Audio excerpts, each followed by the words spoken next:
پھر سانپ کا ڈسا اتنا نہیں تڑپتا جتنا غیبت کا ڈسا ہوا انسان تڑپتا ہے.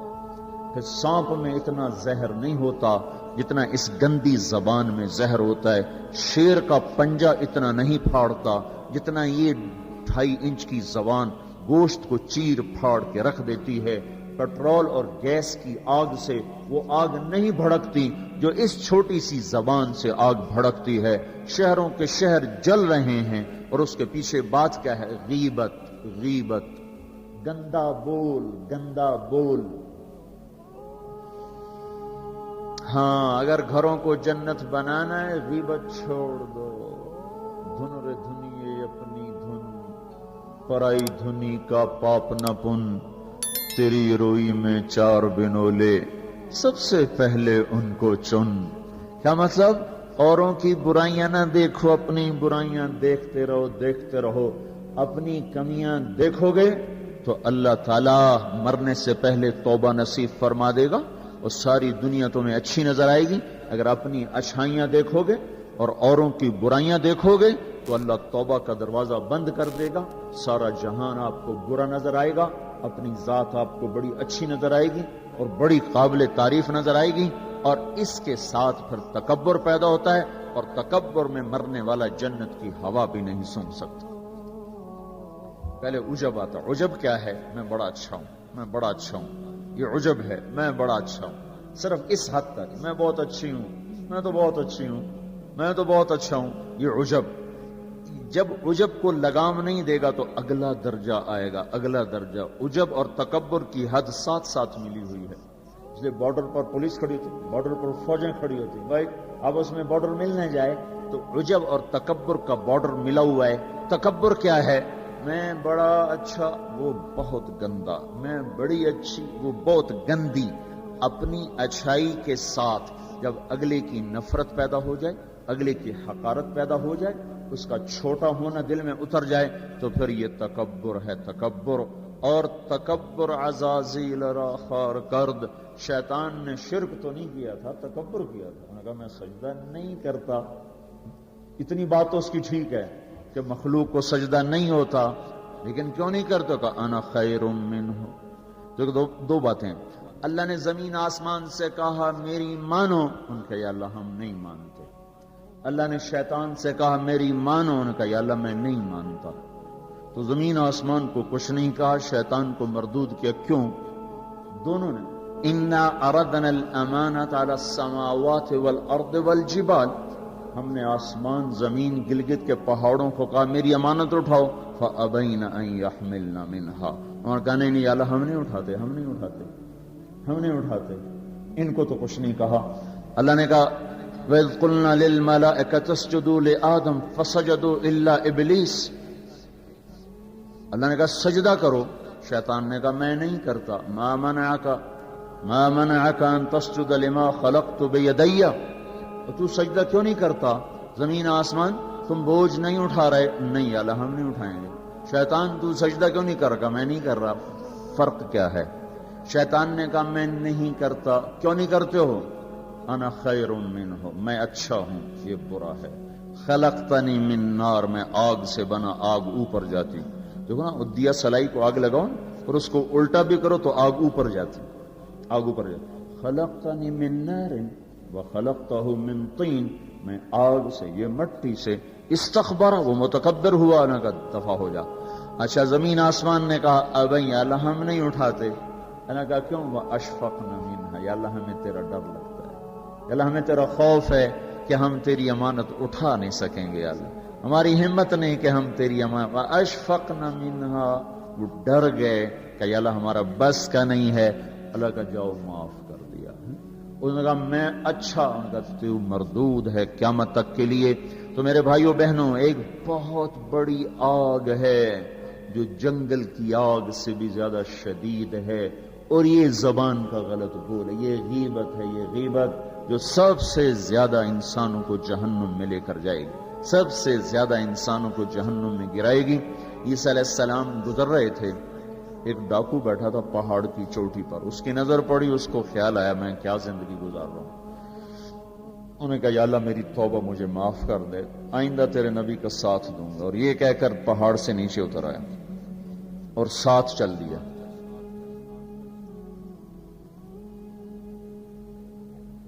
ایک آدمی عیسیٰ علیہ السلام کے ساتھیوں میں سے، اس نے پیچھے مڑ کے دیکھا تو وہ ڈاکو، تو جو نیک لوگ ہوتے ہیں نا، نیک لوگ، ان کے لاشعور میں اپنا اچھا ہونا اترا ہوا ہوتا، ہم بڑے اچھے ہیں۔ یہ چیز بہت بڑا سبب ہے دین سے دور لوگوں کے اور دور ہو جانے کا۔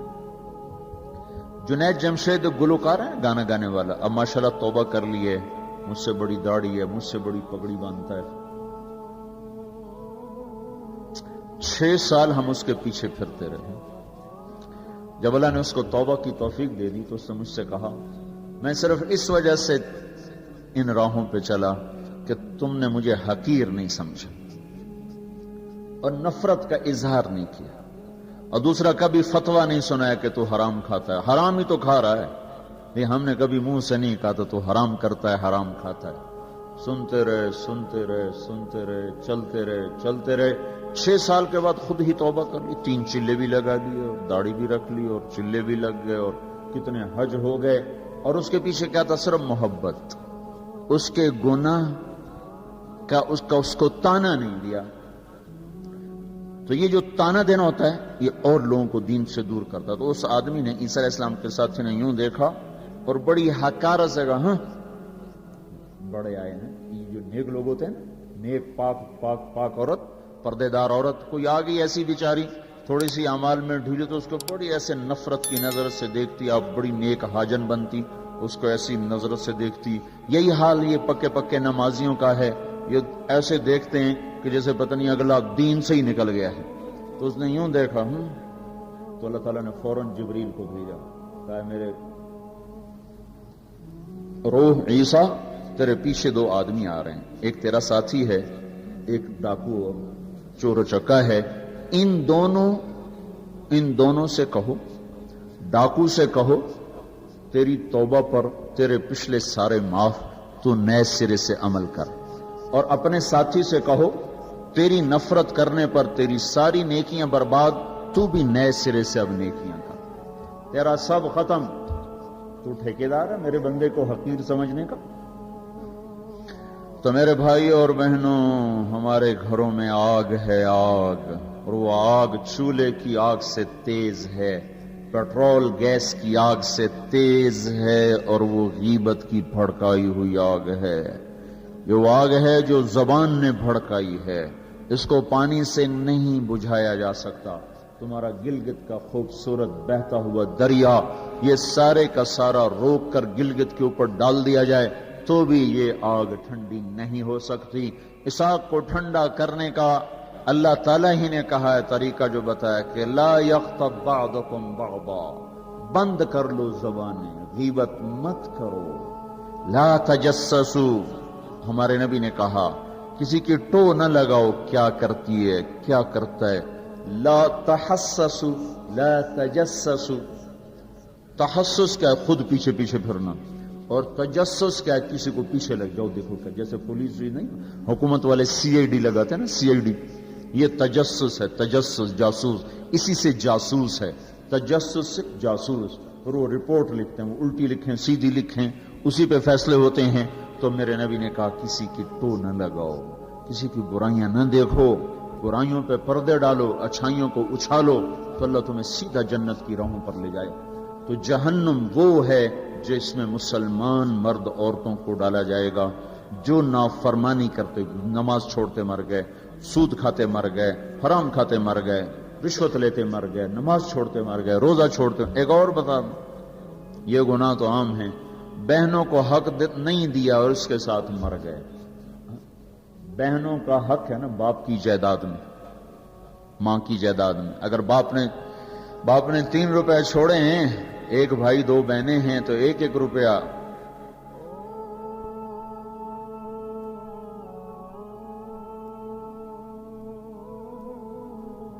ایک بہن کو ملے گا، 1 روپیہ ایک بھائی کو ملے گا، 2 روپے ایک بھائی کو ملے، اور آدھا آدھا ان کو ملے گا۔ تو کیا ہوا بھائی؟ ادھر کیا ہوتا ہے؟ ادھر کیا ہوتا ہے؟ سارا حق بھائی دبا کے بیٹھ جاتا، سارا حق بھائی نے دبایا، اور بھائی کیا ہوا؟ کہا جی ہمارا رواج کوئی نہیں، ہمارا رواج کوئی نہیں۔ اچھا قرآن تو کہتا ہے للذکر مثل حظ الانثیین، دو بیٹیوں کے برابر ایک بیٹے کا حصہ ہے، 1 روپیہ بیٹی کو ملا، 2 روپے بیٹے کو ملیں، 8 آنے بیٹی کو ملے، 1 روپیہ بیٹے کو ملے گا۔ پھر اللہ تبارک و تعالیٰ نے عورت کا حق پہلے بتایا، مرد کا حق بعد میں بتایا، للذکر مثل حظ الانثیین، للذکر مثل حظ الانثیین۔ اور یہاں ساری گلگت کی وادی بہنوں کا حق کھا جاتی ہے، اور کوئی کہتا بھی نہیں کہ حرام ہو گیا، حرام ہو گیا۔ کوئی رشوت کھائے تو کہتے رشوت کھاتا ہے، کوئی سود کھائے کہتے بڑا مجرم ہے سود کھاتا ہے، کوئی ڈاکہ ڈالے تو کہتے بڑا ظالم ہے ڈاکے مارتا ہے۔ سارے گلگت والوں نے بہنوں کے حق پہ ڈاکہ مارا، نہ کوئی مقدمہ ہوا، نہ کوئی فریاد ہوئی، نہ کسی نے ہائے کی، اور کسی بہن نے کچھ مانگ بھی لیا تو الٹا اس پہ چڑھائی ہو گئی۔ بہنوں کا حق کھاتا ہوا مر گیا، جنت کی ہوا بھی نہیں لگی۔ ماں کا حق کھا لیا، خامد مر گیا، اللہ نے ماں کا حق رکھا ہے۔ اولاد ہے تو 8واں حصہ ماں کا ہے، اولاد کوئی نہیں 4تھا حصہ ماں کا ہے۔ باپ مر جاتا ہے، مائیں بیچاری فقیر بن کے بچوں سے خیرات مانگتی ہیں، حالانکہ اللہ نے خامد کے حق میں سے 1/8 ماں کا حق رکھا تھا، کوئی نہیں دیتا۔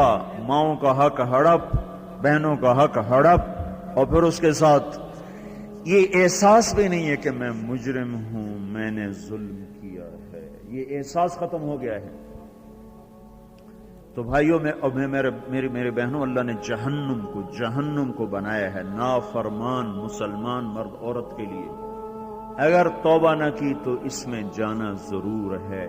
جو ہے نا آخری آدمی ہے جو نکالا جائے گا، جب وہ نکالا جائے گا تو اللہ تعالیٰ کہیں گے اس کو نکالو، ایک آدمی دوزخ میں، اس کو نکالو۔ تو وہ جبریل آ کر کہیں گے بھی اس کو نکالو، تو دوزخ کا فرشتہ مالک کہے گا کہ دوزخ نے ایک کروٹ بدلی ہے، اس میں ہر چیز کو اس نے الٹا پلٹا کے پھینک دیا ہے، مجھے سمجھ میں نہیں آ رہا وہ کہاں پڑا ہوا ہے۔ تو جبریل کہیں گے یا اللہ وہ مالک کو پتہ نہیں چل رہا وہ کہاں پڑا ہوا ہے۔ تو اللہ تعالیٰ کہیں گے جاؤ فلاں پتھر کے نیچے دبا پڑا ہے۔ میں نے پتھر بتایا تھا نا، پتھر کیا ہوتا ہے، پتھر کیا ہوتا ہے، جس کے نیچے پہاڑ بھی پگھل کے پانی بن جائیں گے۔ اللہ تعالیٰ کہیں گے فلاں دوزخ کے کونے میں پتھر کے نیچے ہے، تو جبریل بھی اندر جائے گا اور وہ مالک بھی اندر جائے گا۔ وہ پتھر کو اٹھائیں گے تو نیچے منہ کے بل گرا پڑا ہوگا، اور اس کے اوپر آگ ہی آگ ہوگی، اور وہ زبان سے کہہ رہا ہوگا یا حنان یا منان۔ ایک دفعہ جبریل ہے کہ یا رسول اللہ آپ کو دوزخ کے سنوں کا سنیں کہ جہیم میں حاویہ میں منافق ہیں، جہیم میں مشرک ہیں، سقر میں صابئی ہیں مجوس ہیں، اور سعیر میں مجوس ہیں، لظہ میں یہود ہیں، حطمہ میں عیسائی ہیں، اور کہہ کر جبریل چپ ہو گئے۔ تو آپ نے کہا اور کیا؟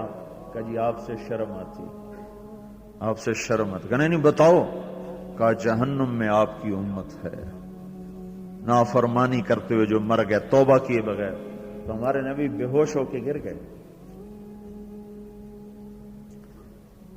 اور روئے جا رہے، نہ کسی سے بات کر رہے، نہ کلام کر رہے، نہ کھانا کھا رہے، روئے جا رہے۔ حضرت عمر رضی اللہ تعالیٰ عنہ اجازت مانگنے گئے تو آپ نے اندر آنے کی اجازت نہیں دی۔ سلمان فارسی اجازت مانگنے گئے تو آپ نے اندر آنے کی اجازت نہیں دی۔ سلمان فارسی بھاگ کے حضرت فاطمہ کے پاس گئے کہ جاؤ ابا کی خبر لو۔ وہ رو کے ان کا حال برا ہے، اور کسی سے بات نہیں کر رہے، کھانا نہیں کھا رہے۔ حضرت فاطمہ رضی اللہ تعالیٰ عنہ دوڑی ہوئی تشریف لائیں، دروازے پہ دستک دی تو آپ نے، چونکہ حضرت فاطمہ سے محبت بے پناہ تھی، تو آپ نے فوراً اجازت دے دی۔ اندر آئیں تو کہا ابا جان کیا ہوا، میں آپ پہ فدا قربان، آپ کا یہ حال کیوں بنا ہے، کیا ہوا ہے؟ تو آپ نے کہا فاطمہ میری بیٹی، مجھے جبریل نے بتایا ہے میری امت کے نافرمان مرد عورتوں کو جہنم میں جانا ہوگا۔ اور آپ نے کتنے نوجوان ہوں گے جو کہیں گے ہائے ہماری جوانی پہ کرم میں رحم کرو، پر کوئی رحم نہ کھائے گا۔ کتنے بوڑھے ہوں گے جو کہیں گے ہمارے بڑھاپے پہ رحم کرو، کوئی رحم نہ کھائے گا۔ کتنی عورتیں ہوں گی جو ننگی ہو کر جہنم میں پھینکی جائیں گی اور ان کے بالوں کی چوٹیوں سے پکڑ کر فرشتے ان کو گھسیٹ رہے ہوں گے، وہ کہیں گے ہائے ہائے ہماری بے پردگی، ہم پر رحم کرو۔ ان پر کوئی رحم کرنے والا نہیں ہوگا۔ مجھے یہ خبر رلا رہی ہے، بے قرار کر رہی ہے۔ تو لیبلوکم ایکم احسن عملا، ان قریب موت پر یہ سب کچھ کھل کے سامنے آنے والا ہے۔ اللہ تعالیٰ نے اس کی تیاری کے لیے ہمیں یہاں بھیجا ہے۔ ہم آزاد نہیں ہیں، اللہ اس کائنات کا بادشاہ ہے، زندگی موت کا نظام بنایا اور عزت اور ذلت کا نظام بنایا، جنت اور جہنم کا نظام بنایا، عرش فرش زمین آسمان چاند تاروں کا نظام بنایا، اور دنیا اور آخرت کی ساری عزتوں تک پہنچانے کے لیے حضرت محمد صلی اللہ تعالی علیہ وسلم کو رہبر بنا کر، ہادی بنا کر، قیامت تک کے آنے والے انسانوں کے لیے رہبری کا طریقہ دے کر آپ نے مدینے مکے کی پہاڑیوں سے آپ کو چاند بنا کے، سورج بنا کے آپ کو طلوع فرمایا، اور پھر قیامت تک کے لیے سورج چمکتا رہے گا، یہ چاند چمکتا رہے گا، نہ یہ گھٹتا ہے اور نہ اس پر کوئی گہن لگتا ہے، نہ اس پر کوئی داغ آتا ہے، نہ اس میں کوئی آگ ہے۔ آپ ساری دنیا کے مردوں عورتوں کے لیے عزت کا راستہ لے کر آئے، بلندی کا راستہ لے کر آئے، کامیابی کا